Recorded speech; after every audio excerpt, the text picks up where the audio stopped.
All right, hard yarners. We are joined today by our good friend from Athletic Institute, Corey Green. We had Corey White on, all the whites and the greens and the colours of the Corys. The coloured Corys. But before we get into what we spoke about today, this episode is brought to you by new sponsor alert, Vibe Culture. Wake Up. It's a supplement. Tropical Punch. I've started having it recently, and I have it in the mornings. It's a bit like having a bit of a coffee in the morning. Yeah. I think Delby, after his recent trip to Bali, was meant to be a nice reset, but I think he's going to need it for a bit because he's got no voice at the moment. So, but yes, I've actually sent it over to Corey, and it's actually pretty good, mate. Yeah, you actually did flick this to me to look at before, and it's actually got some pretty good stuff in it. It's got no real bad additives. It's got obviously caffeine. That's why it's called Wake Up. Bit of caffeine in there. You've got your leucine, your isoleucine, your valine, all your proteins there, your amino acids, which is great, potassium. But what they do say is that if you're hungover, specifically if you're hungover, it's really going to fucking get you jacked up. Yeah. That's why I say I think bit of rehydration. Delby's going to probably benefit from that when he comes back tomorrow. Yeah, there's some plant extracts. Yeah, cool. Oh, 100%. And tastes good, mate. Fucking. It's the most important thing. It actually tastes good, man. It's one of those things where I'm pretty pumped. I actually want to just drink it like a juice. So I don't know if I should, because if there's too much caffeine in there, they do have some recommendations about how much. If a supplement doesn't taste good, you're just not going to drink it. But fuck, man. Vibe Culture. Wake up. Get around it. Head to their website. I don't know what it is, but I'll put it in the show notes. Anyway, on to the next sponsor. This episode is also brought to you by Kahuna Golf. You see on my hat there, they have a discount code, HARDYARNS15. So if you want a 15% discount on all of their attire, Big Kahuna. Yeah, mate, it feels good. I don't know if you've seen some of the photos, Corey, but I do love golf. I'm playing Sunday for them. I've given you a hat, mate, so make sure you take a photo and tag them. I'll be wearing it. It's bloody. They're good, mate. It feels good, and their shirts, they breathe. It's that sort of silky. It's important for golf. You want to feel good. Oh, mate, feel good. You want look good. You want to feel good on the golf. They're actually working on. You're going to play like shit, so you want to feel good. They're actually working on some sick retro designs coming up for the next batch, so that's going to be kind of cool. But anyway, Kahuna Golf or Kahuna Co. Get on their website, and you'll find all their stuff. And then finally, today's episode is brought to you by alltradescover.com.au. So if you're watching, you can see their beautiful logo behind Corey there. They will cover you as a tradie, big business, small business, whatever you need. If you lose your bloody tools on site, have an accident, as long as you're covered with them, they'll sort you out. They're pretty good. I don't know if you need any in a gym there, mate. Like if someone hurts themselves lifting. Thought so. Do you have insurance? Yeah, we got heap, mate. Our insurance is a lot. Well, maybe you should move over to Elliott Insurance. All trades cover it. But anyway, bloody always thankful for their support. John, Elliott, you're a fucking legend, mate. So thank you so much for your support. But we were joined today by Corey Green from Athletic Institute, the great man who is a strength and conditioning coach and now a dietitian, qualified dietitian. No, qualified nutritionist. Nutritionist. I didn't want to go do uni for another 2 years. So I just did my nutrition qualification. Nutritionist. It's quite a wanky term, performance nutritionist, but yeah, whatever. Fuck yeah. Well, you are a performance nutritionist. I don't know if you can remember what we spoke about, because we spoke about quite a lot, but it was a bloody good episode. Do you remember? I do, yeah. So we talked a bit about running. So if you want a free running program, there'll be something in there for you a bit later on. So have a listen for that. Yep. We recapped my sub 10 hour Ironman a little bit at start. Yep. We talked about alcohol. We talked about a bit of pain tolerance stuff. Yep. Can we train it? Is it trainable? So those sorts of things. Yep. Overtraining. Overtraining. We talked a bit about overtraining. We talked about a recent documentary on Netflix which butchered fucking health and nutrition. I thought it was going to be really, really good. Yeah. You are what you eat. Mm-hmm. Really excited for it. Massive letdown for me. Just was poorly done. We talked a little bit about that. Mm-hmm. But otherwise, yeah, it was just a good chat about health and lifestyle and just eating healthy foods. Just eat healthy, move a bit, drink a little bit less alcohol and caffeine, and you'll be sweet. Seems like balance is the key, Corey, to everyone's problems. Yeah, yada, yada, yada. Yada, yada, yada. But very good episode. Thank you so much again for coming on. As always, I'm sure the listeners are going to love this one because they all love about health and nutrition. So Awesome. Thanks, mate. Appreciate it. Let's get hard. Welcome to Hard Yarns Podcast. I am fucking fat. Anything Chris White says, please disregard it. 5D is actually a state of being. It's a unity consciousness. That was Hard Yarns with me, Frankie Rose. So I'm going to throw it over to your co-host. Daniel Delby. And Cameron Branch. I would do this and then I'd gong. Free in attendance for the millions listening at home. Let's get hard. Look good. It's actually a very good picture. Yeah, well, I've taken some time to set it all up, Corey. This is why. That's why you do what you do, eh? Exactly. So, the old 949 man. Yeah. How was all that, mate? That's congratulations, because that's an incredible achievement. 949 for an Ironman. Yeah. Look, thank you. I wanted to quit the year before. Yeah. I wanted that to be my last one. I wanted to go sub 10, but in hindsight, the ego got the better of me and I didn't work as hard as I should have. I think when you're in a grind state for such a long time, you can get a little bit complacent with some things. I think I just was relying on previous history and previous training, chronic training load, and just didn't get. I got 10:02, 10 hours and 2 minutes, which hurt. So then I really didn't want to go around again. And even like 2 or 3 months post, I was thinking, like, do I do this? Like, I said, do you know what? I've said it out loud. I've put it out there. I want to get this done. And I trained really hard. I started my swimming a lot earlier than normal. Normally I start like 4 months before the race. I started probably 6.5 months, joined a squad. Shout out to the Breakers with Harry Clark. Thank you. I see Harry almost every morning when I go down to the sauna. Yeah. So I jumped in there 5:30 every morning. Well, 3 mornings a week and started with that because I hate swimming. Can't stand it. Yeah. There's something about swimming, hey. But fuck, it's good. Like, it's so good for you. It is good for you. But yeah, like anyway, so the training block went really, really well. I trained hard, got back to sort of like, put everything aside, no ego, just do the work this time and get back to just working hard. So I got back into running sort of 6 days a week and riding the bike 5-6 days a week and swimming 3 to 4 days a week, and really happy with preparation going into the race. I was a little bit disappointed I didn't feel great going 3 or 4 days in. I just did not sleep. Like, I got 3 hours on the Thursday night. I got 4.5 maybe on the Friday. And sleep's huge for that, so good. I felt really heavy the day before the race, and then I had a session, like an easy run, and it hurt. I was like, oh, this isn't good. Then I was like, I'm Ironman tomorrow. And then I reckon I got 3.5 hours on the night. So I reckon I fell asleep at like 9:30, 10. That's not ideal. Not ideal. I reckon I fell asleep at 9:30, 10, and I woke up at 1, and I was just like, I wasn't wide awake, but I was just tossing and turning. I just couldn't get to sleep. Maybe, or yeah, like it's hard to get sleep. And I'm an over analyzer, so I'm thinking about a lot of things. But look, I got up and I was pretty tired, but I know that adrenaline's gonna get me through. And like I was swim wise, I was in the best condition I've ever been for swimming, and I swam like 50 seconds or a minute quicker, which is nothing. Yeah. But it was a lot rougher than it was previous year. Yeah. So I swam a quicker time and more efficiently, which was great. And then the bike, I felt horrendous all day. Like, I just felt like my legs were not there on the bike. So I struggled. I actually struggled earlier on the bike than I thought I would have. Yeah. I got through, but I wasn't impressed. I think I improved by like a minute and a half. But I knew I had the run was where I wanted to make up most of my time. Yeah. So I improved by like 11 minutes on the run. So I ran like a 3 hour 36 or 37 marathon. But yeah, that was still fucking. That is very impressive. Yeah, it's look. What average pace is that then? It's 5:09s. I did 5:09s in the end. Off a 5 hour bike. So but look, I got to about 10 Ks into the run and I was pumped. I actually felt really good. I was like considering the night before and whatever, and my run legs were there, which was good. Yeah, I couldn't run 5:09s without having done that. Just running a marathon. Well, like I don't think I could. I've been training a fair bit, and like I said, running 6 days a week, and I'd done the work this time. Yeah. And like with the Ironman, what's that? Doing the work. Yeah. No one preps you for a run and doing something, do they? Yeah, we were talking sort of pre-show about like, I've nearly finished Arnold Schwarzenegger's new book, Be Useful. And like everyone said it, and he's not the only one, but like there's lots of people said there's just no shortcut to success and like careers and relationships.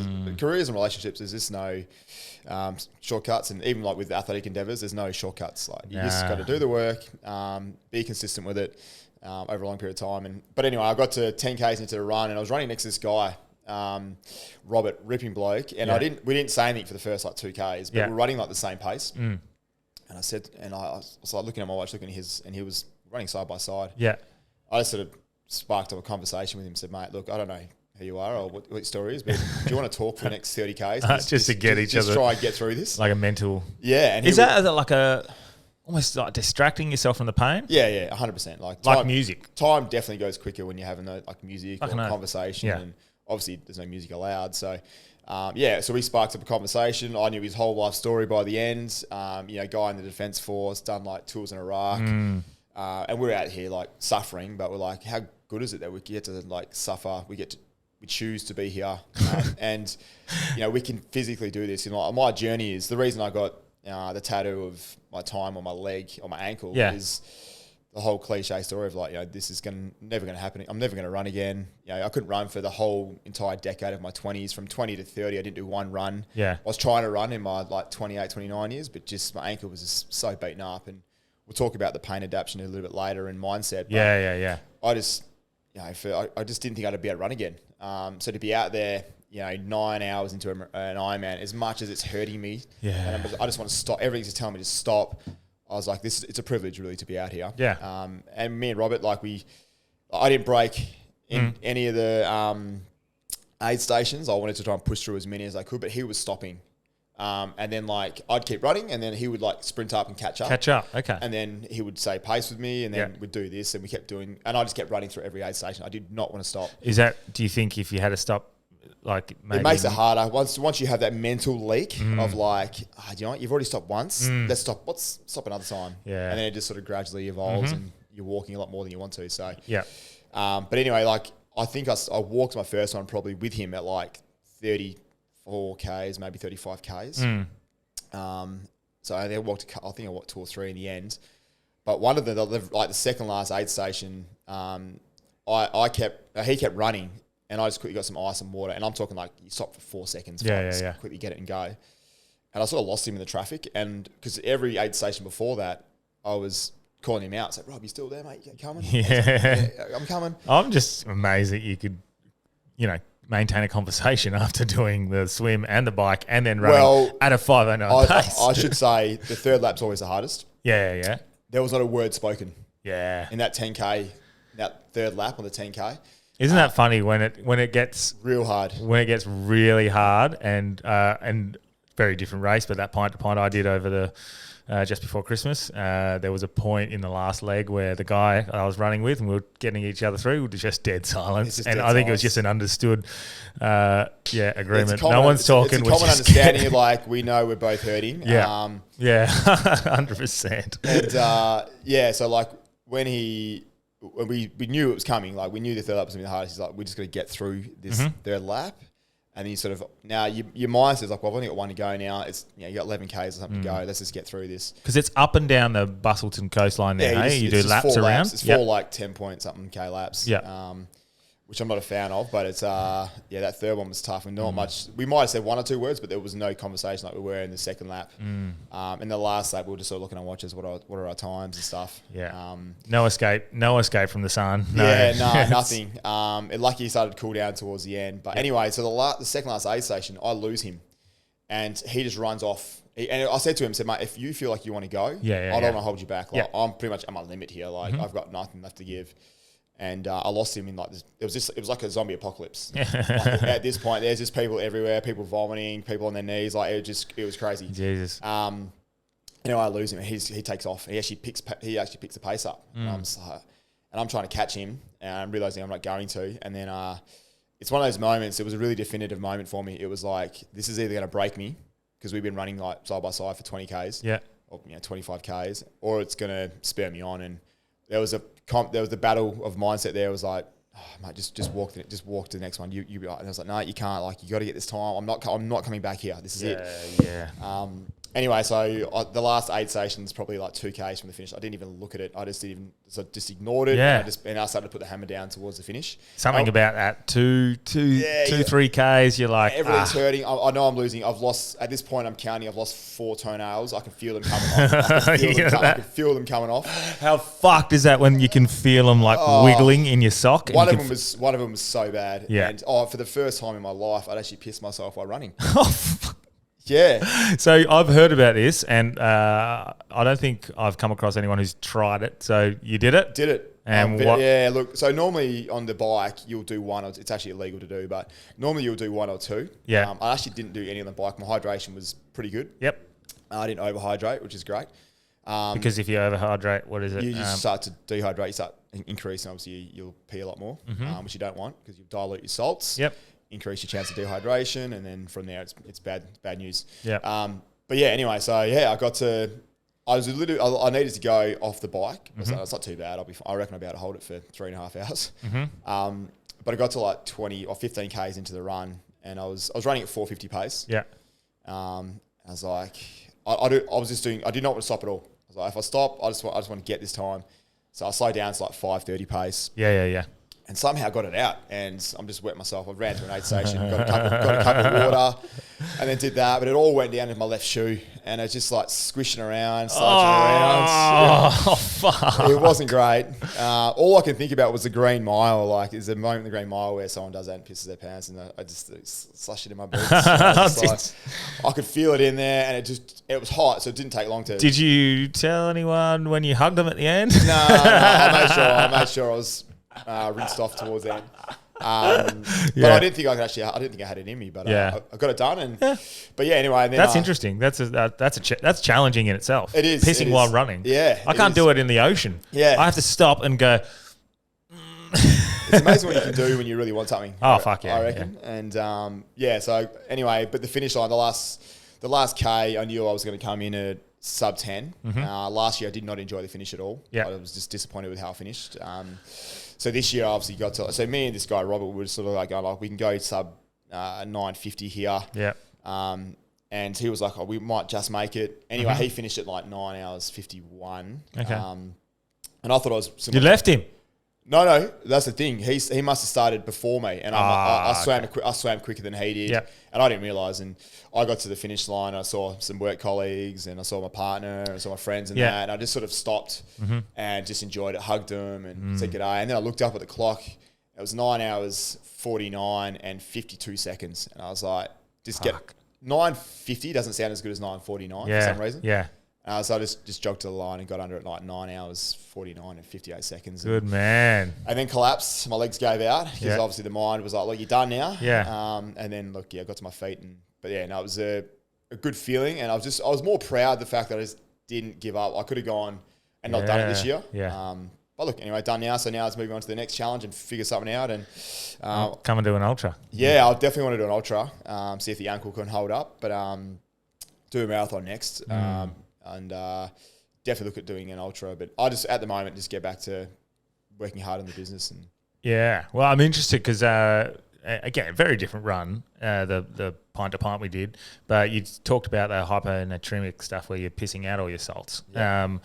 I wonder, and I want to know, maybe you can tell us, because I was cramping at like 35 Ks and I didn't cramp in the 80 or 100 at all. Yeah. So what role was alcohol playing in that? Was it because I'm drinking that back, plus I'm drinking water, I do become hyponatremic? Or yeah, look, I mean, obviously, like alcohol is obviously somewhat of a diuretic. So I'm not sure, were you pissing a lot more than usual? No, I wasn't. No, I probably only had, I think 1 or maybe 2 pisses for the whole race. Yeah. But were you, I mean, I know when you did the 100 that you were pretty on top with your sodium stuff. Yeah, so, I definitely just, in my head, it was like, it's only 50. And it's only 50. Yeah, and it's the night before, I was like, oh, no, it's 50. It wasn't. It's actually 50 Ks. Yeah, a very long way. So I was like, I was really worried, going, fuck, I was just going to drink water. Then I was like, fuck, I've got a heap of hydrolyte in my thing. And I know hydrolyte's just fucking over the counter Yeah, it's bullshit. nowhere near It's like, the stuff you're using for your ultras was precision hydration. Yeah, Yeah. precision hydration.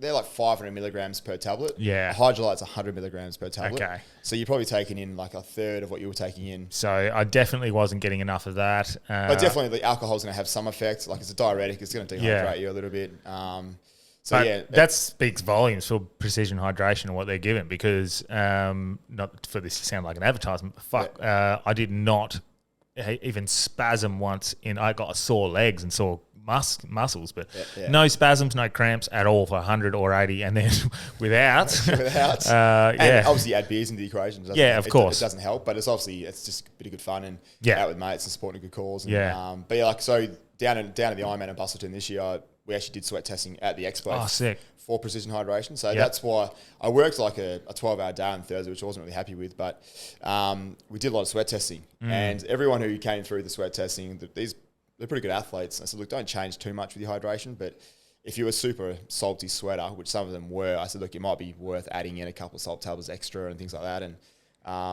so everyone actually emailed me sort of after, said, mate, that little bit of advice just helps so much. I felt so much better than I normally do. And that sweat testing, would that like help you measure how much you're able to absorb, like a supplement or something like that, or is that it's more of a genetic predisposition to like how salty you are. There's debate about that as well, but yeah, not your bioavailability of what you can sort of uptake. Yeah, it's more just letting you know, how much salt or sodium.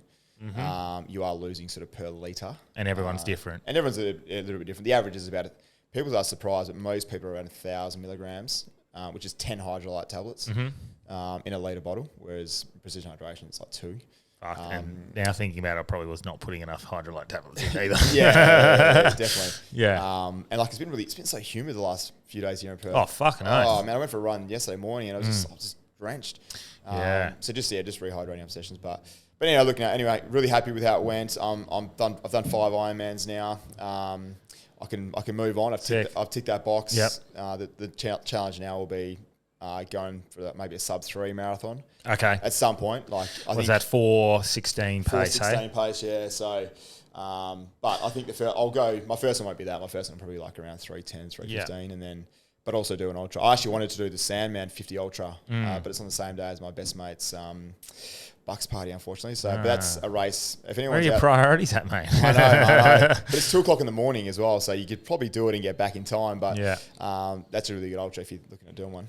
Yeah, one of the lads who did the run with Ask the Pint to Pint had run a 2-hour 45 marathon. Oh wow! And barely finished this one. Yeah. But for him, it was time on his feet, I think he said. It was just like, It's the muscle damage. Same with the Ironman. Like the Ironman run, like... Is that a thing as well? Because Burnsy's asked that before. Like, is it a thing where if you run faster, it will be a little less strenuous on you? For time on legs? Yeah, to some degree, because obviously you've got a fuel capacity. So obviously you're going to run out of fuel over a longer period of time. Yeah. So there's a massive fueling component to it. We've got about 2,000 calories of carbohydrates on board. And the guy who's really fit and efficient, 2 hours 45, he's probably not going to use. He's probably not using all of his carbohydrates in that race. He's probably going to feel pretty good. But in a longer race, you're going to be tapping out of your muscle glycogen, your carbohydrate stores are going to be tapped out. Obviously, if you're not topping them up all the time, and that's where that muscle damage comes in. So, like the last 10Ks of an Ironman or last 10Ks of an ultra, you're not out of breath. Your body's just broken. Yeah, fucking oath. You're not. Ironman, I'm sure you're out of breath at some points. You are, but you're not like on your hand. Like you're not. Your lung capacity is not. You're not like burning through your lungs. Yeah. It's not like a threshold session where you're just on your knees because you're just out of breath. Seems like the swim would be the hardest of that. Like aerobically. Nah, swim's easiest, mate. Is it? Swim's a warm up. People always say that is the most common question with triathlon. Everyone says to me, "Oh, surely the swim." Yeah. I'm like, it's 3.8 kilometers. It's 10% of the race. Yeah. Your heart rate's the lowest. That's the lowest your heart rate's going to be for the entire day. Yeah. I think people are just scared about swimming in the ocean or just they can't swim. Yeah. But you put a wetsuit on, it makes it easier straight away. You can take your time. Like I said, it's only 10% of the race. And that's the thing. I trained like my ass off for this swim. Improved by a minute. Like it's for 6 months, I improved by a minute. Good conditions, or did I hear it was bad conditions? conditions? No, the conditions weren't great. So like I reckon if it was the same as the year before, like glass, I would have gone probably 58 minutes or 59 or something like that. I did like just over 101, but Yeah, so running's by far the hardest thing you can do. And it's the last. So After the it swim's all. easy, mate. The swim's easy. Yeah, okay.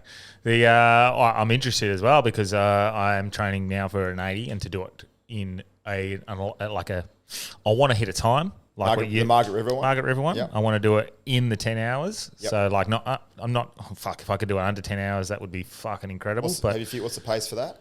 I think it was 7-minute pace Yep. for under 10. I think 7.5 will get you in that 10 hour zone. Yep, cool. And if you finish under 10 hours, you get this big goblet. It's a pretty big achievement, I think. What did you go last time? It's like 13. So that's a big. You're talking like 25% off. Yeah, but considering the training that I did the last time for the 100, I ran that in 14. Yep. So an extra 20 Ks in only an hour more. Yeah. I think with like actually putting in a plan and going, okay, I'm going to run this pace for this this pace. And we finished within 15 minutes of when we said we were going to finish that. So I feel like if I can get a plan, train properly, I'm like running a fuckload at the moment, doing this 75 hard at the moment. So I was sort of just forced to, which we can talk about in a minute because that's fucking breaking me a little bit. But the training. So I do want to talk about running training. Yes. And one thing that really interests me was overtraining because I would get worried for me because I don't have a plan. Yeah. Sometimes I just go and run, and sometimes I'm like, fuck, am I doing too much? Am I not doing enough? Yep. So what role does undertraining and overtraining, more specifically overtraining, play? Yeah, massively. First of all, you need to sort of objectively measure your training so you find out, so you can see if you are overtraining. And overtraining can be like as simple as someone who hasn't run for a while all of a sudden starts doing 3 days a week of running. Within a month, they're probably overtraining. Like in some sense, like their tissue tolerance isn't there. And, but you'll know when overtraining starts to kick in because of your physiological changes in the body. Like an example would be if you're supposed to go out and do a hard run set, your heart rate isn't climbing up to where it should be. Yeah. So like if you know like a good example on easy sessions, like repeat 1K efforts for us. Most runners will do repeat threshold efforts. Usually it's around the 1 kilometer mark. I know never heard of it. like a good Ironman set is 8 1 kilometer repeats with like a 200 meter jog in between. Brutal session. 8 1K efforts with a 200 meter jog in between. So, and all of those are, for me, like I'm not an amazing runner by any means, and I'm actually not very good at running. It's probably my weakest leg, but there should be sub 4 minute pace for me for those efforts. Okay. For each one, And then I know like what my heart rate's normally going to be for those. So if I know that I'm overreaching, so overreaching's good because you're putting yourself into a position where you can gain some fitness. But then overtraining, is you're taking it that one step further, and now heart rate isn't responding the way it should do. So like, let's say for example, I run a 1K effort, my heart rate should be around, let's say 170 to 180 beats. It might be 155, 160, and I'm feeling a little bit sluggish, and I just feel like I can't get that top end speed going. That's a sign. Obviously, sleep interference. So if you're not sleeping well, that's a concern. That's usually a bit of a causality as well. And if anyone's tracking like heart rate variability with a smartwatch, that's the main one. So because I don't, I'm very unprofessional in that. Don't track my heart rate or anything like that, and I just go and run. And if I'm going to take it seriously, I will. But the lack of sleep, that's a perfect example, because about 3 or 4 days ago, I was fucking exhausted. Like really bad. I was feeling lethargic, like I've been doing a bit too much. And I wasn't sleeping well either. And I was like, am I feeling like that because I'm not sleeping well? Or is it a result of the training? Yeah. So, and that's the thing, like as well. And like your resting heart rate's elevated more. So obviously when you're stressed, and overtraining, your resting heart rate's elevated, which means your recovery through sleep isn't as good. And obviously then if you wouldn't know, but most people's heart rate variability, and heart rate variability is just the time between the beats of your heart. There's like the PQRS wave in your heart rate. So your heartbeat. So the more varied it is, the more you are ready to perform. That's a good thing. But if it's very like consistent in terms of the beats are the same, and they're monotonous, that's a sign of fatigue and sort of overreaching. But most people, like if you're not wearing a heart rate variability sort of Aura Ring or Whoop or something like that, you're not going to get that. But for the layman's terms, like heart rate isn't getting to where it should be, where we expect it to be. Obviously feeling just lethargic. And one of the best things is just do you want to train? Like, do you want to go out and do this run today? And there was one day in Ironman where I felt like I was overtrained, and I woke up, I didn't sleep well. I was supposed to have a hard run set, and I woke up like, I think I would have had like been 7 hours in bed, and I woke up and I was just like, I feel like I haven't slept here. Like, I feel like I haven't slept. I had no motivation, zero motivation to get up and run. So I was like, you know what, I'm just going to swap this out for an easy bike today. Yeah. So you just got to make those calls. But is it also like when you do get that real hard session in when you didn't want to do it? There's a time and a place There's for a it. good, a good feeling. That's the thing as well. Like, you've got to know when to do that session regardless. And what we recommend people to start the session. So just start it. So you just get I know my body really well, so I knew in this situation I was like, look, I've got to run tomorrow anyway, so like I'm just going to supplement this session. But we recommend try it. If what you think is going to happen happens, then you can pull back and make it an easy session or stop or whatever, and do something a little bit easier. But there are other times when you're just in a mindset where you can actually physically get it done, and sometimes you actually perform really well, which is why sometimes using these monitoring tools is a pro to them. There's also a con to them. Sometimes you can look at it and go, do you know what? I'm not going to train hard today, but it could have been a really good session anyway. Yeah. So you just got to weigh it up and take the information in. But subjectively, how do you feel is a big one for that particular session. If you wake up and there's a session to do, and you're like, look, I do not want to do this at all, and you've been training relatively hard, it's probably a good sign you're overtraining. And sometimes, obviously, you don't want to overtrain, but fuck, that feeling you get when you do the session you didn't want to do, and then you finish it and you're like, I feel like, I don't know what the mindset is there. And obviously you don't want to overtrain to a point where you do damage and whatnot. But yeah, the other night, like I did it, I had fucking plenty of excuses. Yeah. I had my daughter, I had that I was trying to balance, trying to make her dinner and stuff like that. But my brother-in-law was there. I was like, can you just watch her for half an hour? I'm going to go get a quick fucking set around the lake. I'm just going to go get it in. And at the end of it, that feeling was just like, and I feel like addicted. Once I've done that, I'm like, oh, okay, now I want to eat well because I've done that well. And it's like it seems to be, it's like momentum. Yeah. And it's also like, even people don't realize transitioning out of any big event like an ultra or even like triathlon or an Ironman, for example, it's actually really hard because you don't normally train. Like, I couldn't walk the next day. Like, my legs were that beat up. Going down a curb, like I needed assistance. And so you don't train for I don't train for at least a week. Yeah. It's funny how your mood changes. Like, you just get a bit more depressive. Fucking oath. I'm very aware now. I wasn't aware in my 20s. I didn't have any idea. I wasn't really paying attention to it. But my mood is very reliant on my activity level.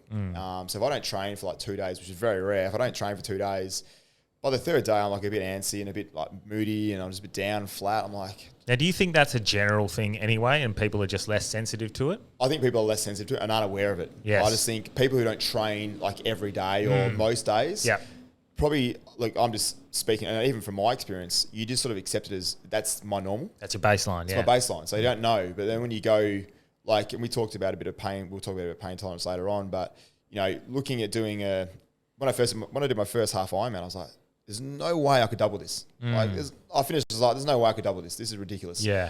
But now after having a few of them, I look at a half and go, I can do that in a weekend. I can do that every weekend now for the next 10 weeks. It's not a problem. But that's that sort of self-hypnosis. You tell yourself it's not possible. You tell yourself you're not, good enough to do anything. You're not sexy enough to pick up the girl. You're not fucking whatever. I don't care what it is. If you tell yourself the internal dialogue, I have internal dialogue. The internal dialogue, that little inner voice of yours is so much more powerful than people think. Oh, 100%. And I'm been coaching now for 16 years and working with people for a long time, and I can make someone strong and fit. That's the easy part. Given the program and given the strength stuff and given the mobility and given the running, that's all the easy stuff. It's really everything around that. That's the hard part of getting people to understand how they're wired, how do they work, how they respond to certain training sessions, and the internal chat. I couldn't run for 10 years because I believed my ankle was not going to be able to run, and I was told, and I'm very careful now as a coach that I don't say things too extreme, because I vividly remember the conversation with my surgeon. He's like, "You won't run again," and I'm the sort of person who goes, "No, I will," but part of you starts to believe it after you try and fail. And it's like, this guy was actually right. Yeah. Until I made that switch, I was like, do you know what? If people could ask me about it, I was like, my ankle's fine now. It's all good. And even though it wasn't, it's all good. And there's sort of like a bit of a power in that. And it's sort of like, and the pain stuff, if you accept the pain and deal with it, you're much more likely to get better outcomes versus someone who ignores it. It just it hinders their lifestyle. Can you train pain? Like, I wanted to talk to you about pain adaptation anyway. Can you train pain adaptation, or is it simply this person's mindset is better than the other person? No, you can definitely train it. Like it's like, is there a science behind it, or a bit of both? It's a bit of both. There's a really good book called Endure, which sort of debates whether it's the mental or the physical. So if anyone's interested in that topic, that's a really, really good one about pushing boundaries and mental limits and physical limits. I don't think I've actually said this out loud before, but my alternate personality is really like an inner fat child. Like, I spend a lot of my time, if I didn't have this job of like being in front of people about health and fitness, I would find it a bit harder to be healthy. Like, it's a responsibility. If I'm going to preach this, I have to live it. Exactly. And in my early 20s, I definitely I preached it, and I lived it a little, but I don't live it like I live it now. It's really a lifestyle for me now, but it wasn't in my early 20s. Yeah. But I think going back to the pain stuff, like you have to push those. There's things you can do. Obviously, you can accept certain things. And if it's physical pain, like arthritis or a broken back, or like Delby's a classic one of his back issues. Delby's a little fucking bitch. He's not here, so we can say that. So yeah, if you accept that. And just move on. Yeah. The outcomes seem to be better it's a lot of anecdotal stuff. It's not like hard scientific research, but like grit and persevering through things. Like, the first time you ever run, it's hard. We've got some free run programs too for you, by the way. But, the first time you ever run, most people just run way too hard.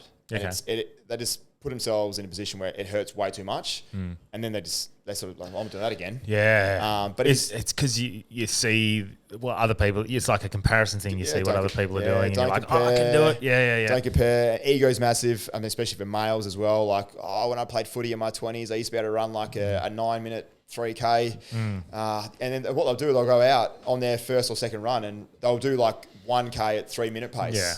I've still kind of got it. And then within 3 weeks, they're injured because they haven't done anything properly. So guilty. And by the way, we're all guilty as charged. Yeah, fucking oath. Yeah, and that's normal, right? But yeah, there's definitely a bit of like just edging forward and edging your physical limits. I think there's a lot to be said from the physical training in terms of your mental capacity. I'm far more mentally strong now than I was, say, 10 years ago. Yeah. While I was resilient, I look back in my early 20s and I'm like, no, I wasn't actually resilient. Do you think that's a result of like, I don't know what the science is, or is it more of a subjective, like I've been in far more worse situations, I've been in far more pain, so this actually seems subjectively less. Correct. It's painful. like, once you suffer a lot, suffering a little bit, it's not so bad. And then like, it's people who run a business. So like business people, like I remember my first few years running a business, I was like, how does anyone do this? Like, and like your tolerance just builds up. And now I look back at those first few years, I'm doing that now comfortably because I've experienced that, and now I've experienced more stress and more demands and whatever it may be. Well, I often use on the podcast footage camps as an example of why I find things a bit easier than I think a lot of other people. Yep. And I think a lot of footy players would be in the similar camp. Any athlete who's done hard stuff. Those camps are... There is a lot of crossover into daily life. There's a huge crossover. So there's a lot to be said for, like, footy camp's a good one. Like, you wouldn't do that by yourself if you weren't in that environment. No way. You wouldn't do it. You just would not do it. Which is why, the West Perth boys, once a year, I spend a good 2.5 hours with them, and they got no idea what's coming. Yeah, it's called the Doomsday Session. It's coming up, boys. So get ready.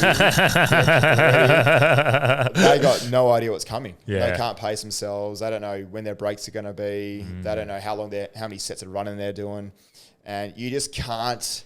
They're so hard because you can't mentally prepare yourself, and you can't pace yourself, and you just got to keep working. And then when they finish those sessions.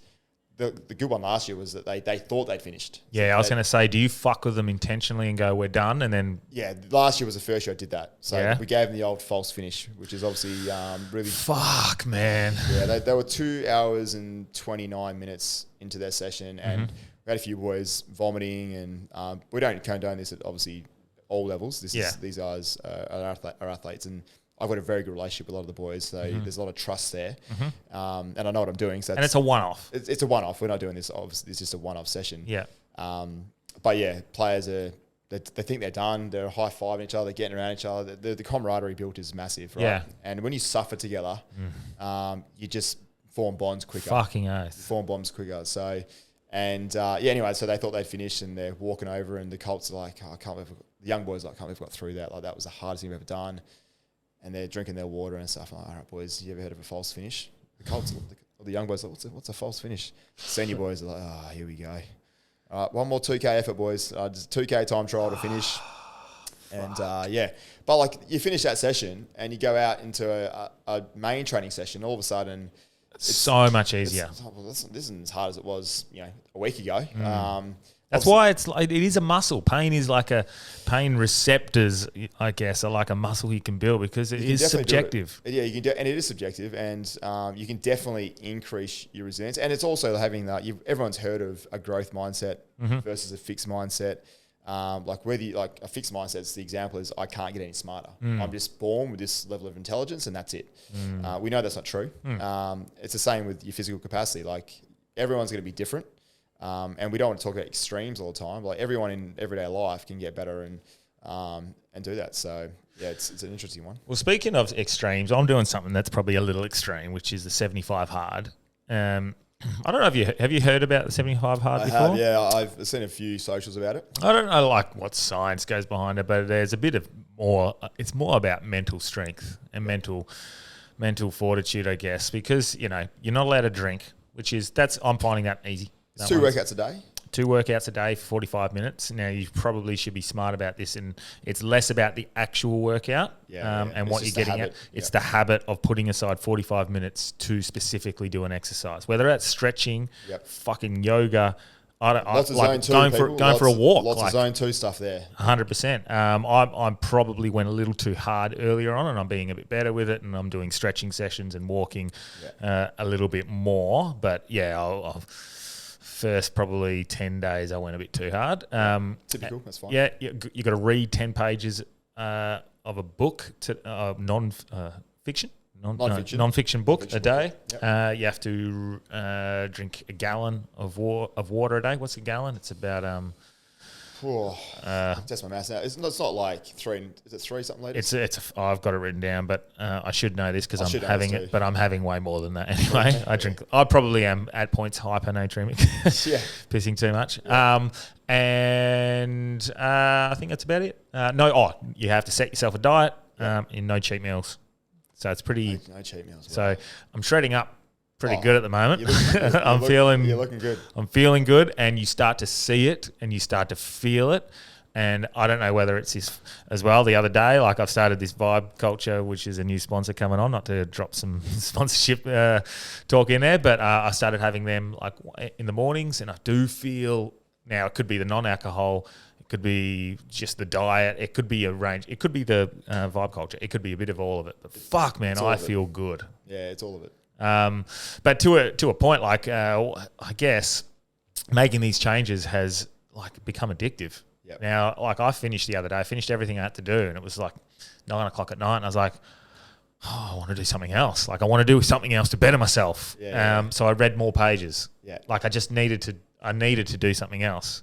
Yeah. I think it's all about momentum. But I guess I used to be against these types of things. Like in my early sort of career of coaching, I was like, look, I'm against doing like the full like strict cuts, like 100%. For some individuals, it's definitely like if you want to see results real quick, then that you're going to see results quick, right?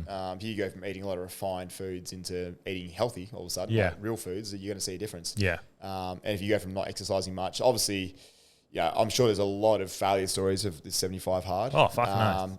In something like that, though, we got to train 2 45-minute sessions a day. There'd be a lot of easy training. Yeah. I think people think athletes train hard all the time, but they do not train hard all the time. No. But you think of like your pro cyclists, they're doing like 70 to 80% of their training a week at zone 2, like easy training because they've got so much of it. And then they've got the short hard stuff. So this is more of a discipline challenge. Correct. More sticking to a schedule, okay, I've put aside 45 minutes to do this. I am going to read this book even though I'm tired. I am going to make sure I get this water in. Yeah. It's less about the actual health and more about the discipline and regimental getting it done. Yeah. So I get that. But I'm the same. In general life, aside from this challenge, I'm nothing in absolutes. Just with my diet, just like I am with alcohol. And I want to talk about alcohol as well because I'm really enjoying not being on drinking alcohol. So good, isn't it? Fuck, man, like it's so good, but it's so hard culturally because it's ingrained, right? So now, you go. Well, I started to realize the other day. So there is, I guess, a mental aspect of it where, like, I've been having twice. I've been in situations where I felt everyone was drinking, so I've had the 0 beers. Yep. And it scratched the itch. No problem. For me, it's carbonation. Like, I can easily have a soda water when someone's having a beer, and I feel fine with that. It's just, for me, it's refreshing, the carbonation. Yep.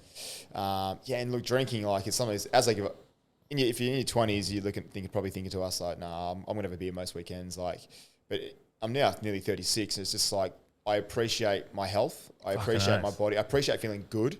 When you're not feeling healthy, like I had gastro during Christmas, and that's it's horrendous. Like, you're going, pissing out your ass, you're vomiting out your mouth at the same time. You're like, I just want to be healthy again. Like, this is just horrendous. You take it for granted. You do, and that's why I got the tattoo on my leg. I was just like, it's a reminder for me to don't take my body for granted. Don't take my health, and drink a lot less. I don't drink much now. My partner doesn't really ever drink, which is a positive influence. Surround yourself with people who are like that. But like alcohol and anyone the professional athletes I do work with, the ones who are taking this training seriously, they chuck on an Oura ring, they chuck on a Whoop, they chuck on something that's tracking their recovery.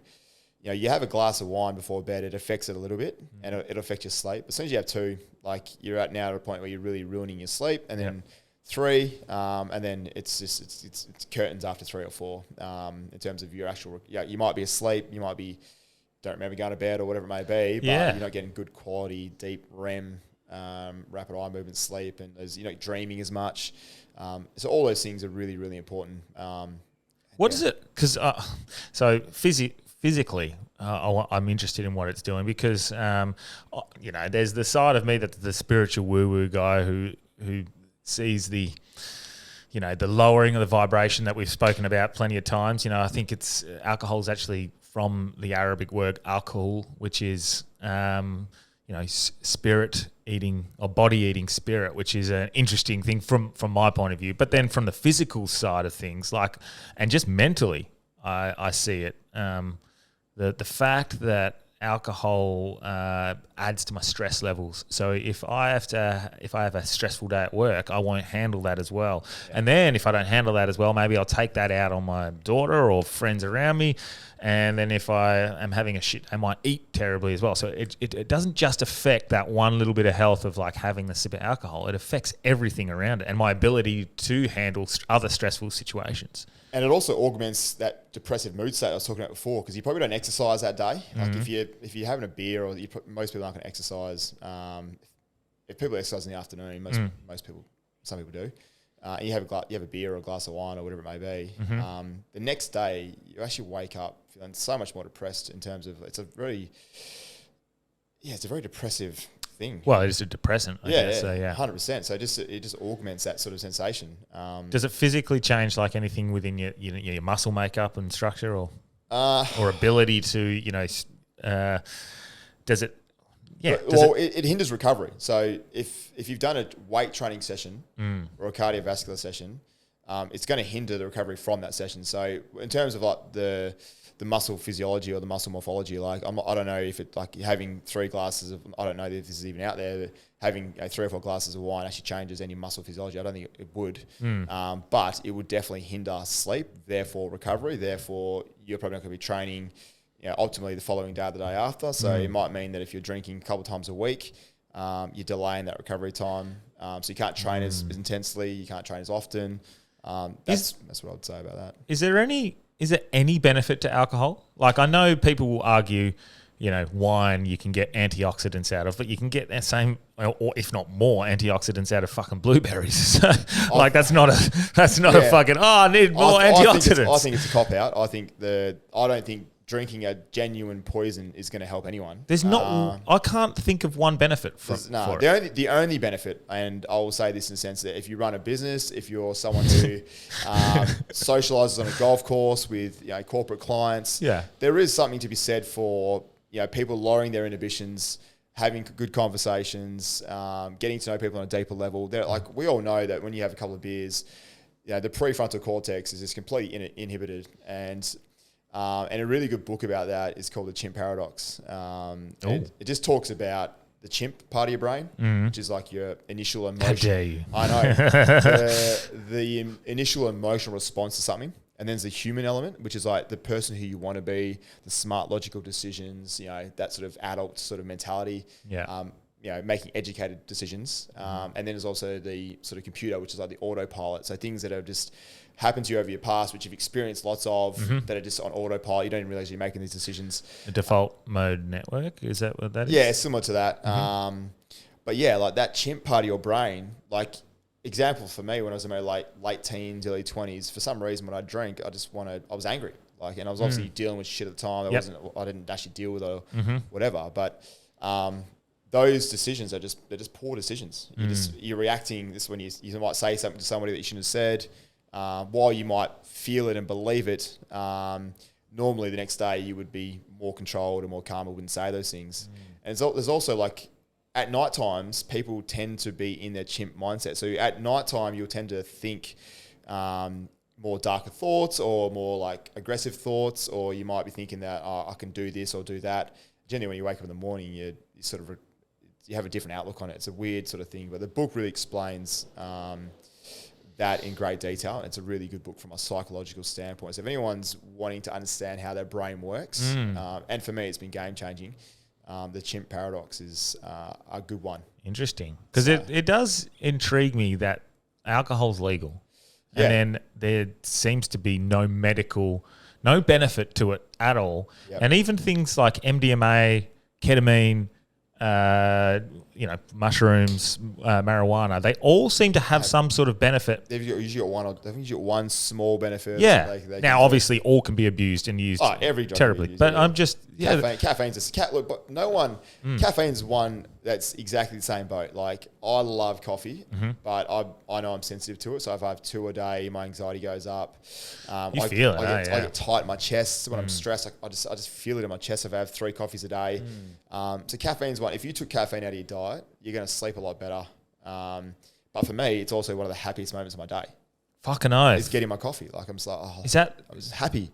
So I'm not going to. So I've gone from having 3 a day to 2 a day. To now it's having 1 a day. If I know I'm going to be out till late, I might have a second one because it affects my sleep. But 12 hours, did you say? Yeah, 12 hours is quarter life. So if you have a cup of coffee at say 10 o'clock in the morning, 10 o'clock at night is when 10 o'clock at night is a quarter of that caffeine amount left in your system. So there's still a quarter left. So the quarter life, half life is like 6-7 hours. So half of that caffeine, if you have a coffee at say 12 o'clock in the afternoon, half that coffee is still there at say 6. And look, there's probably different bioavailabilities and people digest it a bit different. We all know someone who can have coffee at 10 o'clock at night and go to sleep. Yeah. I would still argue they would sleep better without it. And also would it be actually good sleep? Would it be the REM sleep would be disrupted? Wouldn't be as good as I don't think, and from research from what Matthew Walker's done, I don't think it'd be as good as if you didn't have it. Yeah. But that's an accepted drug, really. Yeah. And it's, but alcohol is one of the ones where, like I said, there's no real benefit to it apart from socializing and probably you could argue forming relationships is obviously one of the most important things you can do. But surely, I actually totally agree. But surely, instead of catering to people with lack of confidence to talk to someone, here, have a beer. Maybe we can work on why they have lack of confidence to talk to someone. And that sort of stuff. That's the right outcome. Yes, that costs not $290 an hour versus go down to the bottom art and get yourself. Everyone knows my thoughts. We should just be microdosing the water and in the systems to make everyone wake up. But I think I'm always interested by the fact that alcohol is legal, and I guess it all comes down to taxing and lobbying and. Some people might say there's more sinister intentions, but big money. There's a lot of money in it. Keeps inhibitions low, but and going back to the exercise point, if you go for a run, you don't like every now and then I get like I was in the garden a lot over the break, just digging holes and whatever. And I get why tradies do it. Like everyone who's a tradie, I understand why you do it. I think I feel to skip in over the break, and I think I barrowed. I don't know how much sound I barrowed, but I was like, at the end of the day, I was like, oh man, I go for a beer, eh? Yeah. And I was just like, you know what, I'm just gonna go for a 20-minute run, half-hour run. Yeah. And I get back, I'm over that. You don't feel like a beer after a run. Yeah. Or exercise. So that's if you can try and make that decision, make that habit and form that habit, that's obviously going to be a better one for you. Right? Yeah, forming better habits is always beneficial, obviously, but it's continuing them because it's so easy to fall back into old habits. And what I've found of late is I've started to create new patterns in life and new habits, and it's very easy for me to slip back into old ways if I don't read, and I've been journaling. Now that some people go, "Oh, fucking gay," but I actually think the journaling I'm finding a lot of benefit from, more specifically from having the realizations of mistakes I've had prior. Because I don't just journal; I go back and I read some of the things that I've put down, and it actually keeps me back on track. Going, no, remember you were acting this way, you were doing this, you were doing that. You need to reinforce the new patterns if that's the direction you want to go in, and I find without repetition, you're not going to make the changes not as easily anyway. You probably can, but yeah, without repetition. Yeah, and like we're at that time now. It's gone New Year's. Everyone's made some resolutions. Yeah. Everyone sets a bar way too high. My company's logo or slogan is "Raise the Bar," but ironically, when we speak to people, we really try and lower the bar as low as possible so that you can achieve that and build the little habits around that around that particular goal first. Like the classic one is someone comes in like, oh, look, I don't really run at the moment. I want to run 6 days a week. I'm like, well, mate, let's just run twice a week first. Let's get you running twice a week, and then.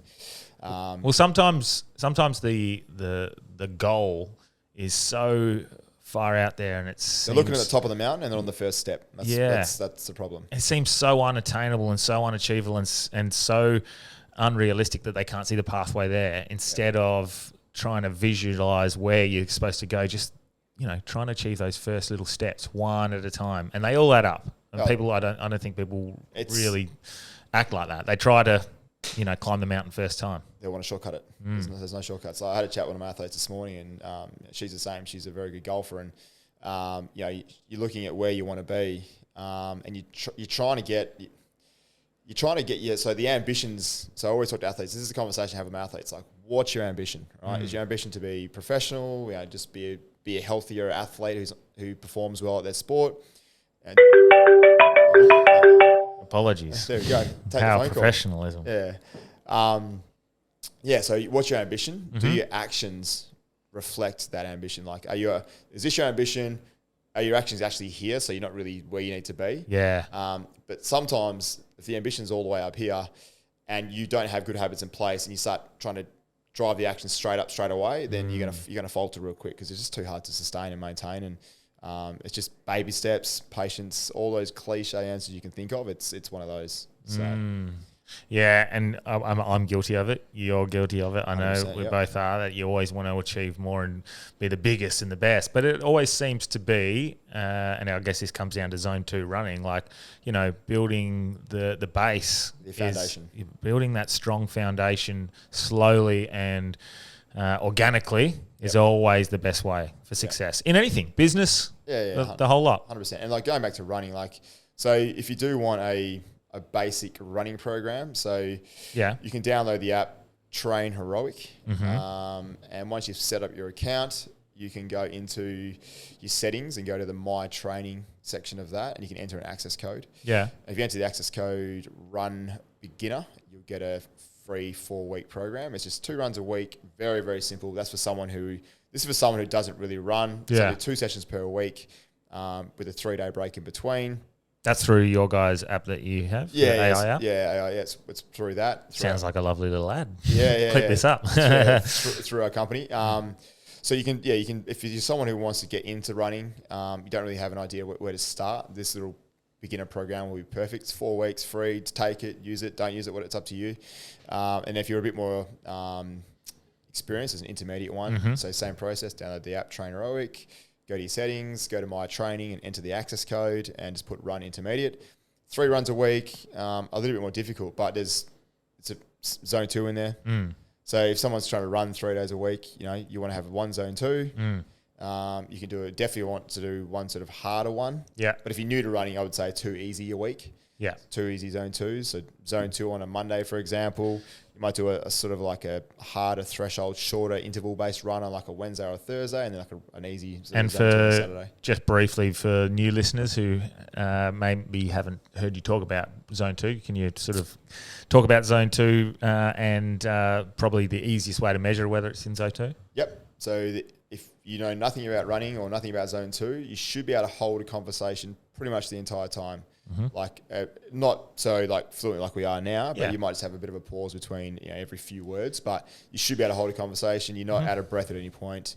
From a heart rate perspective, if you've got a watch, make sure you're wearing a strap. Wrist heart rates are no good when it comes to sort of monitoring this sort of stuff. You want to be below 75%. 80% is what they say, but I'm more of like below 75% max heart rate. It was very challenging starting to run Zone 2 because you have to really hold yourself back from that nice, easy, that sort of flowing jog that you sort of like to get into. But once I started doing Zone 2 running, I really noticed. So people think like, benefit. so people like to use their pace as a metric. Like I'm running at this pace, but if you get to a hill, you can't run the same pace because your heart rate. Or a hotter day. Hotter day, hotter day is a classic one. That's what people. I get a lot of messages from people who are frustrated with that. Like, I did a zone 2 like 3 weeks ago, and my heart rate was in the zone, and my pace was like 6 minutes, which is great. I went out 2 weeks later when I should be fitter, and I ran, and it was like 7 minutes. I'm like, well, when did you run? Like, I ran a bit later. It was like 30 plus degrees. Yeah. Straight away, you're like, as soon as it's hotter, everything's harder. 100%. If it's hot, everything's just harder. Yeah. Straight away. And then I mentioned this to you before the pod, like what role and is there ways to train around it? Because a heavier person versus a lighter person. Yep. And in general, I'd say a lot of our listeners are very normal people, so they're probably not going to be, a 50... skinny, wiry Yeah, runner. exactly. You're not going to be 50 or 60 kilos running marathons. They're going to be, 70, 80, 90, 100 kilos. So there must be ways of training for them and for us that are going to benefit heavier people more, or is there a way that you have to train differently around that? Yeah, look, there's a lot to unpack here, but I'll try and keep it brief. Yeah. Stronger athletes. So if you're someone who is a bit heavier, but you strength train and you're a bit stronger, you're gonna be able to tolerate a bit more. If you're someone who's a little bit heavier but doesn't really strength train, you'll have a slower approach to how much you can take on board. Yeah. If you are heavier, like I'm heavy, so I'm heavy for triathlons. I'm like 85 kilos. Most triathletes are 65, dripping wet. Can't believe you said that. AFL's not letting people talk about. That's very... The way that's a whole other fucking Jesus. That's another one. Yeah. There's pros and cons. I get why they're doing that, but that's another conversation. But so if you are heavier, look, initially it's going to be a little bit harder for you to run. Every step you take, there's a certain amount of body weight going through that step. So the energy demand's greater. The energy damage is going to be a little bit greater. Especially if you're not strong. But in that situation, there's plenty of things you can do to work around that. Obviously, you can work on nutrition. You can do a lot of off legs or low impact cardio, so riding a bike, cross trainer, whatever it may be, swim, things like that, ellipticals, rowers. All those things are great. And then obviously as your weight slowly comes down over time, nothing drastic, you can start to increase your running demand. But running's where you get injured. Most people won't get injured on a bike. You will not get injured in the pool very rarely unless you're a swimmer swimming at a high level. So the only place people break down is the run. So it's because they used to run 10 years ago or 5 years ago and they pick it up real quick. This is probably the most common thing I've got to say to people. Like, I want you to move. Like, I don't want to get too complicated with things, but just move. But just be smart about how quickly you start to progress your running. So, but if you are a heavier athlete, you definitely want to slow down the process of how much you ramp up your running over time. And the general rule of thumb is 20% a week. Don't want to go much more than 20%, whether you're using time or distance. So 20% of time is obviously quite easy. 20% of distance is quite easy. Don't sort of exceed that and you should be okay. And just sort of intersperse, start with one run. build it up to whatever time you want, and then break it down into two smaller runs. Yep. But yeah, heavier athletes are going to find it a little bit harder, especially with hills. Like hills suck, man. Like Yeah, fucking oath. sand sucks. I couldn't believe the difference losing 4 kilos. It wasn't much. It was like 4 kilos and running a different run, like the weight difference. It's only 4 kilos, but fuck, the difference was immense. Yeah, and obviously like I said, for every step that you take, there's I think when Usain Bolt's running at like his top speed, he's like something like 7 times his body weight's going through each step. So, if you're running, the quicker you run, the greater the intensity as well. So if you are heavier, it's going to be a little bit harder and a bit more demanding. But if you're someone who's like muscular, you're going to be able to hold up a lot more and be a bit more robust. But yeah, definitely strength train, cross train on low impact stuff as well. And gradually increase your running demand. Yep. Just move often. I don't know if you have heard this study recently, so I'm springing it on you, sorry. Yeah, but you might know something to do with it. So there was a study recently that compared cardio versus strength training. Yep. And then also compared strength training versus cardio and strength training. And strength training was always the best at fat burning.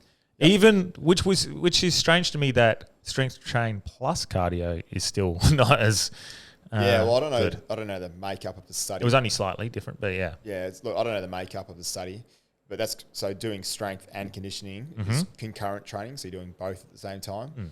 There's this weird paradox. So this is how we explain to people. So if you're a runner who adds strength training in, you will get better at running. Yeah. Right. If your goal was to run, that is. If your goal was to be stronger, and you strength train and add running, you'll get weaker.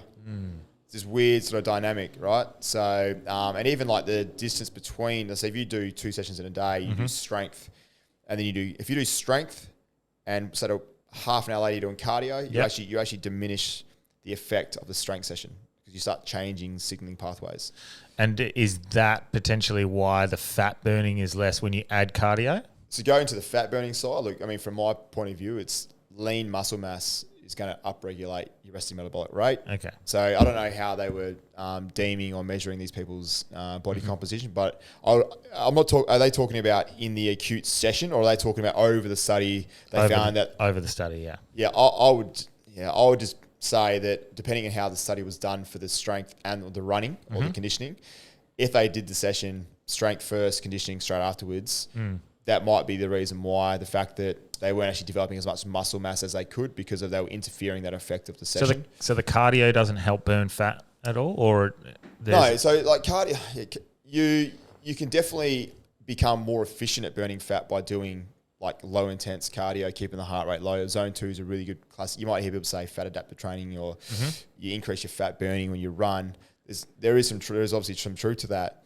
But in regards to the study, I'm not. I need to see the parameters.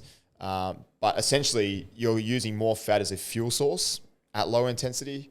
Obviously, the higher intensity, using more sort of carbohydrates as a fuel source. So it depends on So as a general rule of thumb, the low intensity uses fat as its primarily. You always use both. You'll always use carbohydrates and you'll always use fats at different percentages. So at the extreme scale, let's say you just went for a walk. You're using like 98% body fat and 2% carbs. Obviously, as it's just an inverse relationship with time and intensity. So intensity goes up, carbohydrate utilization goes up.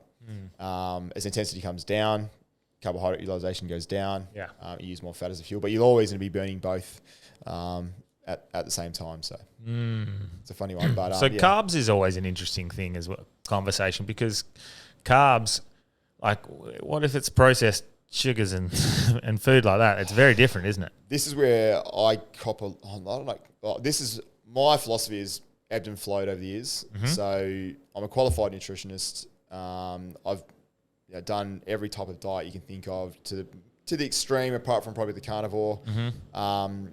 And there's a big genetic component to how people respond to food. Like, I'm never going to be a skinny, wiry, 56, 60 kilo person. That's just not in my makeup. There are people who are just heavier.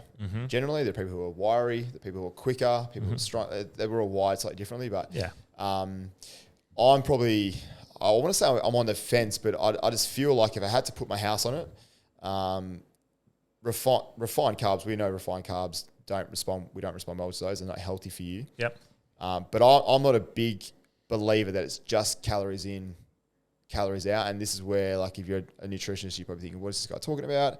How can you say that? Like, I just feel like the biochem of our body is a bit more complicated than just like, we don't have a calorie receptor. Like, how does it, like, if you eat, you know, Is this the calorie deficit that people the talk calorie about? deficit. Yeah, so if you eat 1,000 calories of donuts versus 1,000 calories of sweet potato, like, there's a different response in the body. Yeah. Like, I'm telling you right now, just try it. Just eat a load of crap refined food and see how you feel. Yeah. Versus eating some like quality carbohydrates. So there is a quality. There has to be a quality component. Because surely your body's putting energy into breaking down this fucking disgusting refined food, whereas if it's a naturally occurring food, there's less effort for the body to break it down. Is like, that's just my simplistic thoughts. It's more so what it's for me. Like, it's a lot of how the body reacts from a hormonal standpoint. Like, Oh, yeah.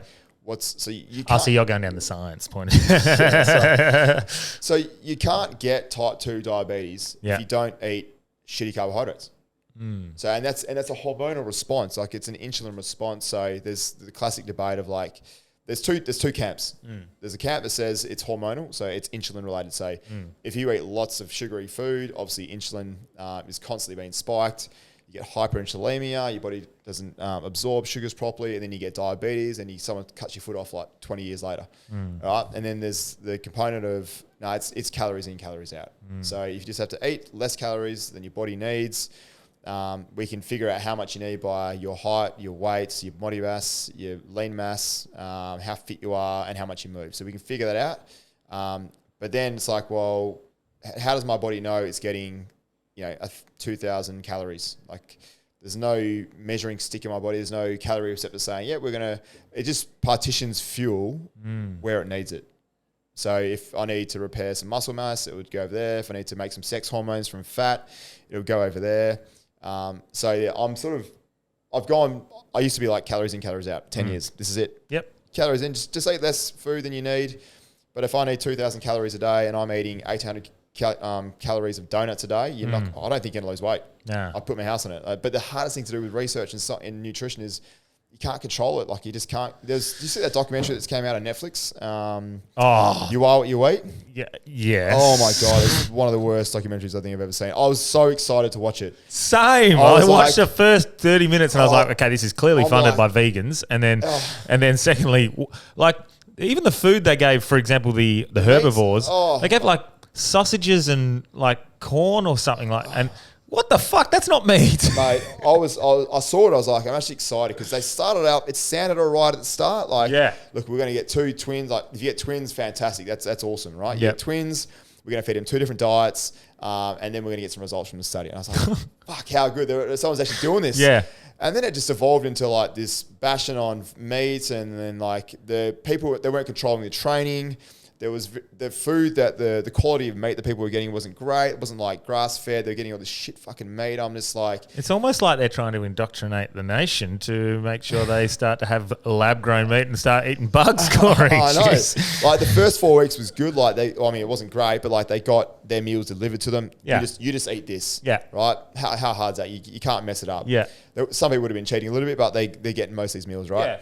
The next 4 weeks is you're going to go out. We give you a shopping list. You're going to go out and buy your food, and you're going to shop and do that. And in the last 4 weeks, you're on your own doing just following the diet as best you can. And it's obviously a short study, but it just evolved into an absolute crap fest of just misinformation. Like, the quality of food they were eating wasn't great towards the end. People weren't controlling exercise. They didn't control it's so hard to, but the point is, it's very hard to do all that. Yeah. Unless you lock someone in a room and that you tell them when they're sleeping, what they're eating. But what interests me, and they use this same example in that documentary as I see in carnivore documentaries and vegan documentaries, whatever. It's always like, doctors used to promote cigarettes for health. Yeah. They're all using the same argument. Yeah. What I have noticed is that they all claim, so like hardcore vegan will claim that they can cure type 2 diabetes, and a hardcore carnivore will claim that they can cure type 2 diabetes. Yes, They can, because they're not eating crappy refined carbohydrates. They're both doing the same thing. That's exactly right. You're getting rid of all this fucking bullshit that you're normally eating. That's pretty fucking simple, isn't it? Well, you would think so. I think there's too much money in type 2 diabetes. Oh, mate, it is one of the biggest multi-billion dollar businesses going around. But and that's, you hit the nail on the head. Everyone who's on a diet wants to be healthier. Right? That's the only reason why you go into a healthier diet. People, this is how I'm going to break it down for you. If you eat real food, genuinely real food from like organic, but if you can afford to, organic source meats and eggs and all that sort of stuff. Yep. I'm not trying to eat too much farm fish, crap, whatever. But if you're eating good quality foods, reduce your refined carbohydrates, refined sugars, all the obvious stuff, lollies, chips, refined breads and stuff like that, you're going to be pretty healthy. And just move a little bit. Just move 4 or 5 times a week for half an hour a day. That's pretty much it. It's not complicated, but this documentary... No, you are a fucking misogynist. You are racist. You are pushing against the wrong people here, mate. Yeah, and like, just because a doctor's saying it doesn't make it right. It's just like the doco had so many flaws. I actually watched it in Sydney when I was on holiday with a couple of friends of mine, and the guy who was my partner's friend was sitting there watching it, and we were both just like, this is so misinformed. I had to turn it off. Yeah, I was very optimistic. I was like, this is going to be really good. Like, and then it just evolved into this bashing on meat and like, and look, vegans, like 100%, like, and what I hate now is everything is labeled as vegan. Like, wine is now vegan. Like, it was always vegan. Like, it's just, they're putting like sugar's vegan. But sugar's not healthy. So if you're eating lots of sugar, it's not a healthy thing. So it's funny. But like, the point you made is that if you want to reduce being overweight and diabetes and things like that, be a carnivore or be a vegan, because you're going to get the same result, because you're not eating the crap that gives you diabetes. I guess the argument you could make for the carnivore, you might have a little more energy in certain, or potentially it's easier, more bioavailable, some of the... and you just reminded me about the muscle mass. So they obviously assessed their muscle mass between the two twins over the study, over the 12 weeks. And like the vegan, they were like, oh, you get some really good results. I think she put on like, I can't remember the exact, don't quote me on it, but it was like she put on 1.5 pounds of muscle or something like that. But her sibling, who was on the meat diet, put on like 7 pounds of lean mass. And I was like, well, but I don't know what they're doing training wise. They didn't tell us what they were doing from a training standpoint. Like one pair of twins were doing proper strength training with somebody, but we didn't see what the other ones were doing. So I don't know if there was a training element. I'm sure there was, but they made like this really good case for the vegan, like putting on muscle mass. You can't put on muscle mass with being a vegan. I'm like, yeah, but she put on 4 times the amount. I'm like, do you want to highlight that? Like, and they sort of like brushed it. Yeah, like, and because these guys, they weren't even carnivore, they were herbivore. So both. Yeah. But what the meats I seen them eating, like, and I turned it off pretty quickly. As soon as I seen them, they were giving them sausages. I know. And I was like, that's not meat. And that's not meat. Well, it's meat, but it's... There's a lot of shit in that sausage. It's loosely called meat. I wouldn't feed it to people going, oh, this is a balanced, healthy diet. Like, even when they say, oh, you got beef sausages, you're like, oh, what part of the beef? Like, and you look at the packet, it's like, oh, yeah, it's 15% beef. Yeah. Like, well, what's in the rest of it? Exactly. If you're eating like good quality meats, grass-fed, all sorts of stuff. Like, when it comes down to that stuff, the grass-fed, that is vitally important to it being healthier, but it's also... That's when the price does start to jump up. 100%. And after being a vegetarian for 6 years and going back to meat this year, did meat suddenly increase in price over the last few years? Because I was fucking gobsmacked at the prices. Or maybe I just got used to not spending $80 at a grocer's and being like, I got a week's worth of food. Well, if you're a vegan, I reckon you can get away with $100 a week and get all your shopping done, I reckon. 10,000%. 10,000. I was spending 84 and I was like, I can't finish it. I know, all right? And we eat relatively well in our house. Between two people, I'm spending $300 a week, $350 a week. It's a lot of money on food now. If we went vegan, it'd be a lot cheaper.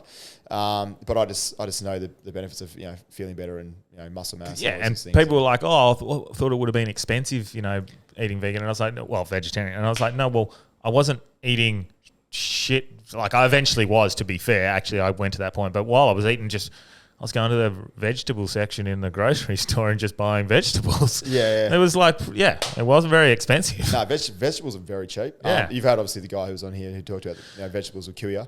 Yeah, I think that's Anthony. Anthony. So I would love to actually have you two both sit down because he's still very smart with what he talks about, and it'd be great to hear people have an open dialogue. So maybe halfway through the year we can actually facilitate that. look, I'm keen to see that. I'm easy, but look, I think a lot of his stuff is good. Like I agree with majority of what he's saying. Yeah. And there is really good reason for that. I just don't think if we start saying and excluding like a whole demographic of food, it's going to be people are very confused of what they need to eat right now. Yeah. People are very confused of what should I actually eat. So if we just keep it to very simple, eat whole foods. Eat real foods, just real foods as much as you possibly can. We all love a Big Mac. We all love a bit of takeaway from time to time. Still do that. You're still human. Enjoy those foods. Not me for 75 days. Yeah, well, not for 75 days, but I guarantee after that you'll have one. Yeah. And that's the thing as well. Like, I think just another thing I was talking to Athlete about this morning is like, if you want to have a Big Mac, that's your favorite thing to eat, have it once a week. Well, it's not going to kill you. Like, you don't get fat from one meal. So just enjoy it a little bit.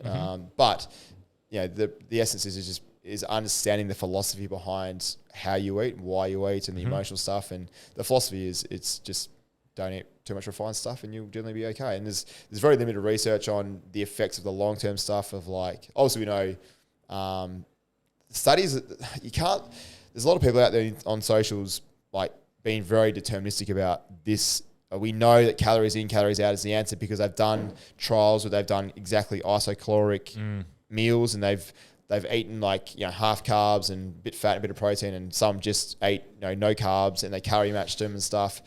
But they're so short, they're so flawed. They're usually funded by someone else. If it's a randomized controlled trial, it's obviously it's a better quality study. But it's just so hard to do good nutrition science, and it's going to be I'm on the fence of like I try and cover both bases. So okay, if you think it's the calories in, calories out, great. Let's just fill that with really good quality food. I would still argue that you could eat more than you need on good quality food and still lose weight. And it's not lose weight per se, but your body composition would change. That's how I feel after doing this for a long time. And it doesn't mean I'm right, but it's hard to prove, but yeah. But it is so difficult to avoid all of not necessarily the processed foods. You can be disciplined and avoid them. But then even then, when you're getting your vegetables from a grocery store, you're ingesting things that have been sprayed with all sorts of pesticides. Yep. Even stuff like, and I said this a few weeks ago, your toothpastes, the deodorants we're putting on under our arms, like they're all adding to these poisons that we're putting in our system, and our body's working fucking overtime to try and process it. So if you can't avoid all of it, at least just do the bare minimum and eat as I guess balanced as you possibly can, and eat as whole food, as much whole food as you possibly can. Yeah, balance the word. Like the word balance you use there gets thrown around a lot. Like the current guidelines are 45 to 65% of your diet should be carbohydrates and whole grains. That's not balanced. That's highly biased towards one side, and then obviously the 20% of your diet should be made of fats, and the rest should be 30% of protein, basically. That's not balanced. Balance would be 33 each way, carbs, fats, and proteins. Yeah. That's balanced, but balance is, we were told, and look, we're just not in a healthy state. 7 out of 10 people are overweight. It's pretty bad, but there's hope. But this comes down to also like, it doesn't come down to just, like not everyone's in the right mindset. Sometimes like people have bad days. They're fucking, they hate their job. Yep. Everything comes down to it. They're like, I just can't be fucked tonight. I'm getting takeaway. Yep. I am doing this. I am going to eat like shit. It happens, but it's when it's like, it becomes a cycle. That's when it becomes the problem. Yeah. And it's not as simple as that for some people. And this is where it comes back to what we talked about before, baby steps. Yep. Maybe it's 2 days a week, eat healthy. Maybe it's 3 days a week, and then slowly work your way up. And like I said, momentum builds and you start getting addicted. It's like feeling good. Yes. It's like the healthy habits become an addiction. Now, I'm never going to say you should be addicted to anything, but some healthy... If you're going to be addicted to something, be addicted to some health. Addictions are healthy. And like, healthier than others, yes. Yeah. But I guess you can turn anything into addiction, but I'd rather have some healthy habits as an addiction. But yeah, I think when people come out of their normal phase fog of like their life and they start to live healthier. Once you start to get those results and feel better, it's very hard to go back. You will definitely, everyone will backslide. A fucking oath. You will definitely, I will put 100%. everything I own on it. You will definitely backslide at some point, but you know what it did feel like, and you will eventually get back to where you were. And over years, it's just trial and error. You get a bit better each year, and before you know it, you are living a healthier lifestyle. But it has to be developed over time. And 100% small habits. If you haven't read the book Atomic Habits, great one. Read it, apply it. So yeah, just setting yourself up for success is key. So make life as simple as possible. I definitely agree with the backsliding. Like I wouldn't say I've one of these incredible body transformations because I never blew out, but I definitely got the dad bod going. It was very very obvious to me. There's 2 moments that I realised I got a dad bod. Yeah. So one, I was playing golf with you. Yeah. And you went. I'm trying to think. It was just a throwaway comment. It's just a lads talking shit, but you're like, what the fuck is that, mate? What's my gut was hanging over my shorts a little bit. And I was at a wedding and I took off my shirt around a heap of the lads who play footy at West Perth still. Yeah. And I was like, fat shaming, mate. We can't do that. Stop it. It wasn't fat shaming. I just seen and I went, oh. Yeah. Something's happened. And so from that point, and I go back to the backsliding, I started to slowly implement some changes in health, and it took a couple of little aha moments where I was like, "Yeah, this isn't good. You're preaching being healthy, and you're not living it." We talked about before, preaching what you're living. Right, practice what you preach. Yep, exactly. But I definitely had moments where I fell back.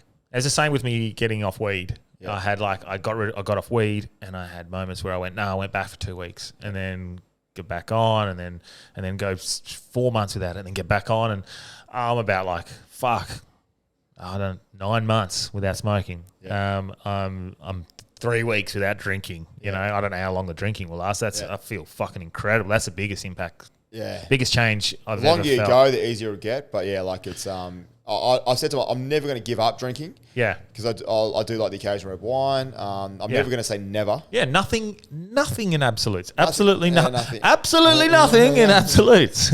My whole life has been trying to find the grey area. I'm either usually all in or all out. And I've been severely heavy and overweight and sick and unhealthy. After my first Ironman, I did a bit of powerlifting for a bit, and I went to America for 6 weeks. I gained 13 kilos. Thank you, America. How can you not there, man? In 6 weeks, I gained 13 kilos, and I came back and my staff were like, "What happened to you?" I was like, "America happened, baby."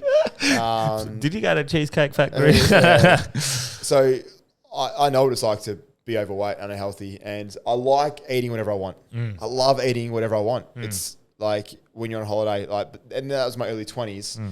But every holiday I have now, it's a lifestyle. Now I just want to feel good and be healthy. And in my 20s, when I traveled, I didn't exercise. Yeah. In my early 20s, I just traveled for 6 weeks. I did not. I might exercise once or twice, but I didn't make it a weekly habit. Now when I travel, I just make a point of getting up, go and do something for half an hour, 45 minutes, and it's usually I did a bit of bodybuilding for a little bit back in the day. After Ironman, I love just training on machines and just do crap stuff that I don't like my athletes to do. Just it's something I like it. It's enjoyable. It's easy. So just make sure you're going through those enjoyable moments with your training and stuff as well. So 100%. Yep. Definitely agree with that. Everything in moderation, bit of balance, and I like to go about 80-20. Yep. 80% of fucking just get it right, and then just allow for a little bit of and I've said this before, a bit of rascal that Alan Watts always talks about. The element of irreducible rascality is what makes us humans, is what he said. And I think having that little bit of room for movement is what makes us human. So. Yeah, and it's just achievable. And you hear people say all the time, if you can't sustain it, so this is the hard 75 hard. If you can't sustain it, probably shouldn't start it. But there are exceptions to the rule, as always. And I think if you know what you're getting into, then you know why you're doing it. Yeah. And so fasting after every Ironman, I usually fast for 2 or 3 days. I do a minimum 2-day fast. Every year I've done water fast. Yeah, just water only with salt in it, obviously. I always do a 3-day fast. Apart from this year, I just did a 2-day because I was much healthier going into the last sort of few days. So like it's good to do those sorts of things every now and then, but they're not something that you want to put in all the time. And find the balance around your training and nutrition, and just don't overcomplicate it. 100%. This has been very nice, Corey. Yeah, it's been good. Thank you very much. You mate. do have to bounce, so we'll finish up. But anything else you want to plug? I know you talked about AI, that training program before. Yeah, so jump on if you want to just jump a free running program. Just go back and listen to that. Put the running program in for free. Give it a try. Obviously, you give something to you for free. So if you want to follow us in the gram, you can. Athletic Institute. But other than that, just don't overcomplicate things. Just move a bit. Eat less refined foods. If you sleep pretty good, you'll lose a bit of weight from sleeping better. Reduce alcohol and caffeine, but it really depends on what you want to do. You make the choice. Seems pretty simple, Corey. If only people listen. But all right, absolute legend. Thanks so much for today's episode, and Hopefully someone learnt something out there. Fuck yeah! Well, I'll get you on with Anthony Chafee. That'd be pretty good. Yeah, when Delby goes away again, we'll do it again. Yeah, sounds good. Awesome. Cheers. Thanks, Matt. All right.